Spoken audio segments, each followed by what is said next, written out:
মনের ইচ্ছা international trip.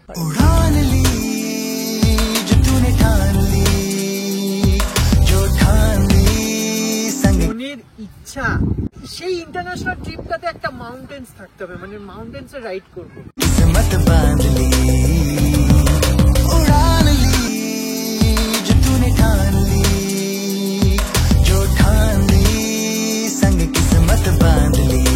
আরেকটাও ইচ্ছা আছে গাইস, সেটা হচ্ছে একদিনে গিয়ে একদিনে রিটার্ন। এটা কি পসিবল হবে? আমি আর so let's start exciting blog. আমার ট্রিপটা শুরু হয় শিলিগুড়ি থেকে। শিলিগুড়ি থেকে ক্রস করার পর তোমাদেরকে যেতে হবে নকশালবাড়ি, তারপরে যেখানে আমার ইন্ডিকেটারটা লোকেট করছে, আই মিন লেফট সাইডে টার্ন নিলেই সেই তোমরা ইন্টারন্যাশনাল বর্ডারের সামনে চলে আসবে। আর এখান থেকে তারপরে তোমাদেরকে যে আইডি প্রুফ, সে ভোটার হোক, আধার, প্যান, যেটা দেখিয়ে তোমাদেরকে সেই মেচি ব্রিজে ঢুকতে হবে। আর মেচি ব্রিজ থেকে যেই ছবিটা আমি আমার চোখ দিয়ে অনুভূতি করতে পারছি, একদম জাস্ট পেইন্টিং করতাম যে ছোটোবেলায়, ঠিক সেরকম। বৃষ্টির পর আকাশ, মাউন্টেন আর নদীর যে সংমিশ্রণটা হয় সেটা জাস্ট বলে বোঝানো যায় না বস। গিয়ে অন দ্য স্পট ফিল নিতে হয়। এরপরে হচ্ছে পারমিট করাতে হবে, আই মিন নেপালে যেহেতু এন্ট্রি করেছি তাই ভানসার কাটাতে হবে। আর এটা হচ্ছে ভানসারের অফিস, মানে তোমরা জাস্ট বর্ডারটা ক্রস করবে, দেন তোমাদেরকে রাইডটা নিলেই এই যে গাড়িগুলো ওখানে ঢুকছে, দেখবে ওখানে ফলো করে ঢুকতে হবে। আর এখান থেকে এবার আমাদের ভানসার আই মিন পারমিট করানোর পালা। দেখা যাক কত টাকা একটা ভিকেল মানে টু হুইলারের জন্য পারমিট হিসাবে চার্জ করে আমি বলে দিচ্ছি। এন্ট্রির পারমিট, মানে আজকে যে জায়গাটা যাব সেটার পারমিট, আর নেপালি রুপিসে এখানে দেখাচ্ছে 200, কিন্তু তোমাদের 130 পে করতে হবে ইন্ডিয়ান কারেন্সিতে। এই মুহূর্তে আমি দাঁড়িয়ে আছি হচ্ছে নেপালের সেই মানে এন্ট্রি অফিসটাতে। এখান থেকে তোমাকে ভানসার কাটাতে হবে, আর ভানসার কাটাতে টু হুইলারের 160 মতো পড়বে। কিন্তু আগের বার আমি যখন হ্যাপিল্যান্ডে এসেছিলাম তখন ভাই 180 মতো চার্জ করেছিলাম, বুঝলাম না ব্যাপারটা। আর যারা ফোর হুইলার নিয়ে আসছো তাদের একদিনের ফোর হুইলারের চার্জ পড়বে 600 অ্যাপ্রক্স, এরকমই পড়বে। এটা আমার সেকেন্ড টাইম ভিজিট হচ্ছে নেপালে। এর আগেও আমি আরেকবার এসছিলাম নেপালে। এই তো এই অফিসটা থেকে বেরিয়ে বাঁ হাতে গিয়ে তারপরে আবার ডান দিকে তোমাদের উঠে মেন রাস্তায় ধরতে হবে। আমি যেভাবে যাচ্ছি ঠিক সেভাবে ফলো করবে। আর আমার ইন্ডিকেটার লাইটটাকে কিন্তু ভালো করে ফলো করো। আর আজকের আকাশটা জাস্ট নেক্সট লেভেল একটা কিলিং ভাইবস দিচ্ছিল। তারপরে এই যে পোস্টারটা দেখছো, মানে এই যে বোর্ডটা, এটার থেকে মোটামুটি ওই ধরো 9-10 কিলোমিটার যাওয়ার পর তারপরে তোমরা এরকম একটা মোড় পাবে। এই মোড়টার থেকে কিন্তু তোমাদেরকে রাইট সাইডে যেতে হবে। রাইট সাইডে এখান থেকে অলমোস্ট 40 থেকে 42 কিলোমিটারের মতো জার্নি করতে হবে। আর রাস্তায় এরকম অমাইক টাইপের বিউটি পাবে, যেখানে উপরের দিকে মাউন্টেন্স, ফাটা মেঘ, আর নিচে সব জমি, চারিদিকে বাড়ি ঘর, মানে জাস্ট আলাদাই রকমের মাউন্টেন্সের জার্নি।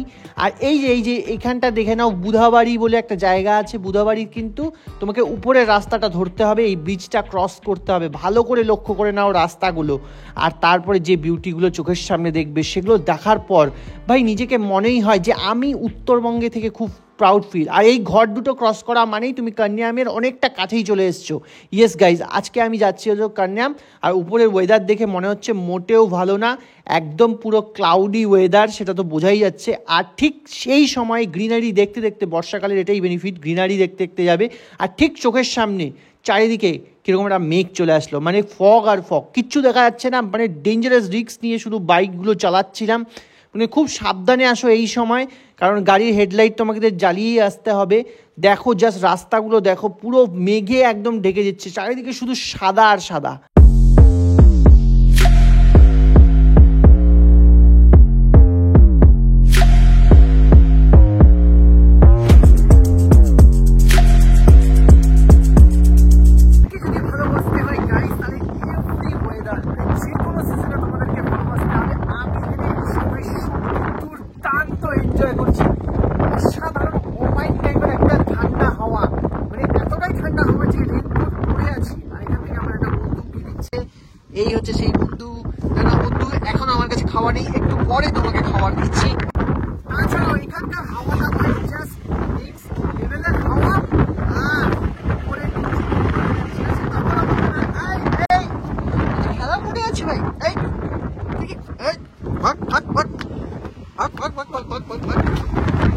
এরা ভাই সবাই খেলা করতে ঠিক আছে বন্ধু দাঁত দিয়েছে আজকে ভাই জবরদস্ত একটা এক্সাইটিং ব্লগ হবে।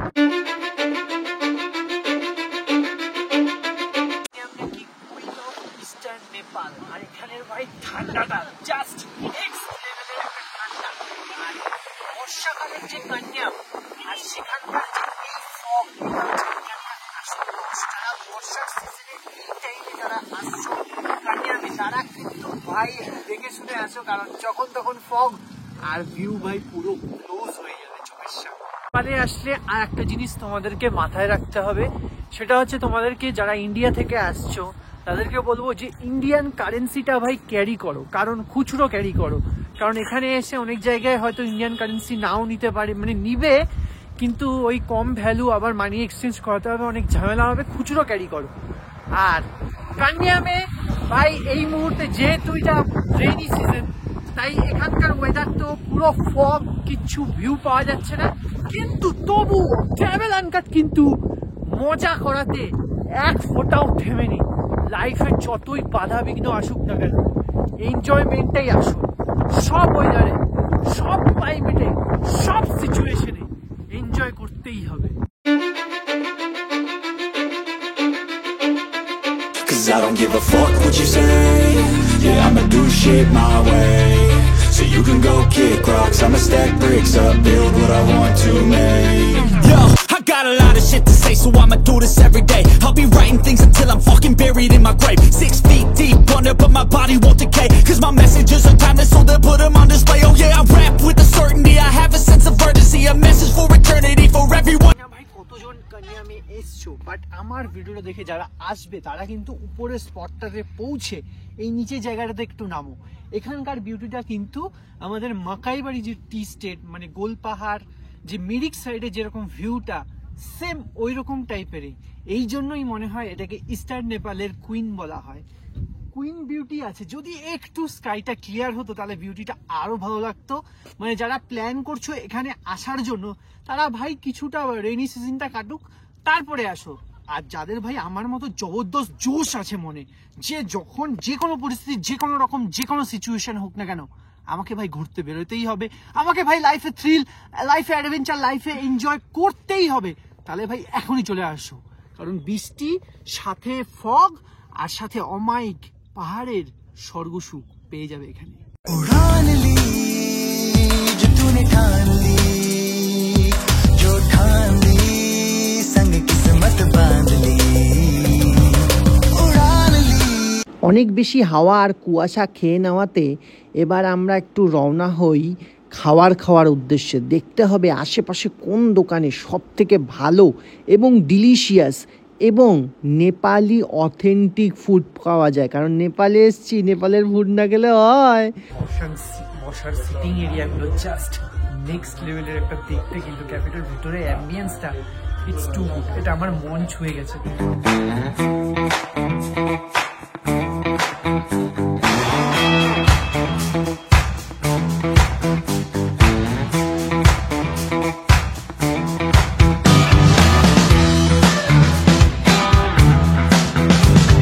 কিন্তু তোমার হচ্ছে যে কান্যাম আছে তার পাশেই এই ক্যাফেটার নামটা কি জানি দেখা যাচ্ছে, যাই হোক নেপালিতে অলমোস্ট লেখা।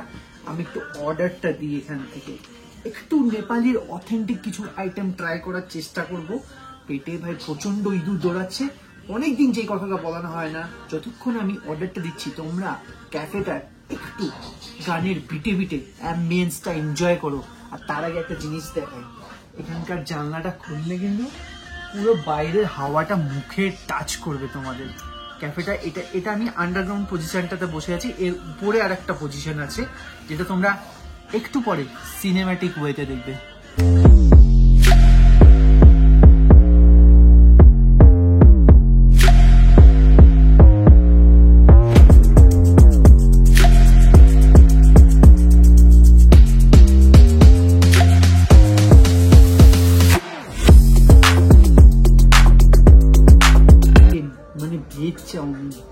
ভাই কোয়ান্টিটিতে তো কমতি নেই এখানে। আর উপরে ভাই যেরকম ধনে পাতা, তারপরে তোমার পেঁয়াজ দিয়েছে। ভেজ চাউমিন বেশ ভালো, হাক্কা নুডলস। কিন্তু আমি একটু নুডলসটা, এই ভাই উঠেই যাচ্ছিস, আরে দাঁড়া দাঁড়া দাঁড়া দাঁড়া, খাবো তোকে। এই ঝাল সসটা দিয়ে ট্রাই করি।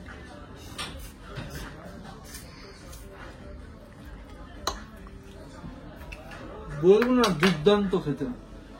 ভেজ চাউমিনের মতো, বাট খিদের পেটে যে কোনো খাবারই অমায়িক টেস্ট লাগে। ঝাল সসটাকে চোবাবে আর চাউমিনটাকে গ্র্যাব করবে মুখের মধ্যে। নেপালে এসছি আর নেপালের অথেন্টিক ডিশ ট্রাই করবো না তা কোনোদিন হয়? ট্রাভেল আনকার যেখানেই যায় সেখানকার একটা আঞ্চলিক খাওয়া সবসময় ট্রাই করতে চায়। তাই আমি এখান থেকে চুজ করেছি ভাই এখানকার অথেন্টিক ডিশ, যেটার নাম হচ্ছে চিকেন খাজা সেট। আচ্ছা, এর মধ্যে কি কি আছে সেটা বলছি। বাপরে, মানে হনু ফুড ব্লগার যাকে বলে, মানে ভরপুর মানে ইনফরমেশন। এত ইনফরমেশন দিই না। প্রথমে আছে শসা, গাজর দেখা যাচ্ছে, মানে গাজর না, হ্যাঁ গাজর শসা ঠিকই বলছি। দেখো ভেরি প্রফেশনাল ফুড ব্লগার। চাটনি দেখতে পাচ্ছি, আর এটা হচ্ছে একটা তোমার স্যালাড টাইপের, যার মধ্যে কর্ন দেওয়া আছে মনে হচ্ছে, খাওয়ার পর বোঝা যাবে। টমেটো আর পেঁয়াজ, পুদিনা এসব তো দেখতেই পাচ্ছি। আর এখানে সেই চিকেনটা, অমায়িক চিকেনটা দিয়েছে। আর চিড়ে ভাই, এর মধ্যে চিড়ে। আমরা তো চিড়া গুড় খাই বাড়িতে, এই সালা নেপালিতে এইসব মাল দিয়ে কত পয়সা নিয়ে নিচ্ছে ভাই। চিড়ে খাবো শেষে আর কি। যাই হোক, এখানে আর একটা কিছু একটা ভেজে দিয়েছে চিকেনই। তো খাওয়াটা স্টার্ট করা যাক। ফার্স্টে এই জিনিসটা আমাকে খুব অ্যাট্রাক্ট করেছে, এটা একটু মুখে দিয়ে দেখুন।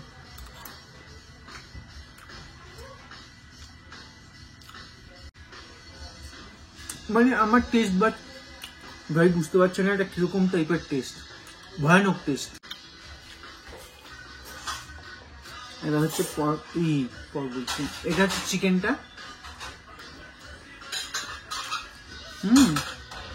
চিকেনটা বেশ ক্রিস্পি, মুচমুচে, একটু জুসি ফ্লেভার অ্যাড করা। চিড়ে অবভিয়াসলি গাইস চিড়ের মতো খেতে হবে। চিড়ে খাচ্ছি চাটনি দিয়ে, ভাবা যায় বাঙালি হয়ে এইসব এক্সপিরিয়েন্স। আর এটা হচ্ছে স্যালাড দিয়ে মনে হয় চিকেন খেতে হয়, আরে চিড়ে খেতে হয়। কি অবস্থা! কথা কিচ্ছু নেই, ওটা খাও তারপরে বুঝবে খেতে কেমন। আমি বুঝাতে পারছি না কেমন ফুড ব্লগার।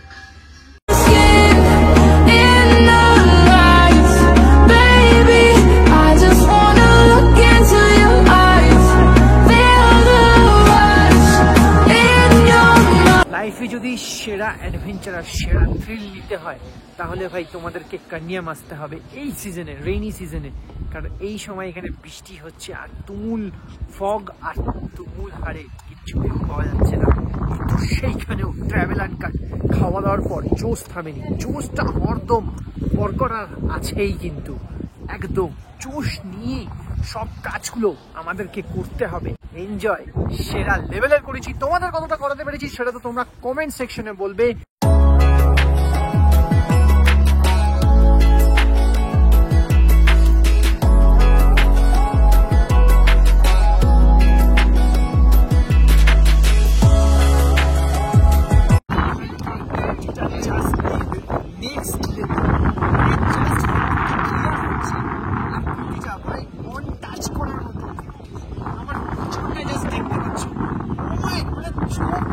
জাস্টিফাই শুধু করতে পারবে, ক্যামেরা করতে পারবে না।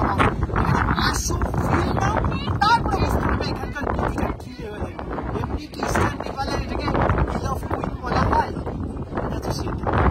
এটা হচ্ছে কান্যামের এন্ড সি, মানে এখানেই ভাই ব্লগটা এন্ড হবে। কান্যাম যেতে জলপাইগুড়ি থেকে অলমোস্ট তোমাদেরকে ট্রাভেল করতে হবে, বাইক হোক কিংবা কার, যেটাতেই ট্রাভেল করো না কেন, ওই 125 to 130 কিলোমিটার্সের মতো।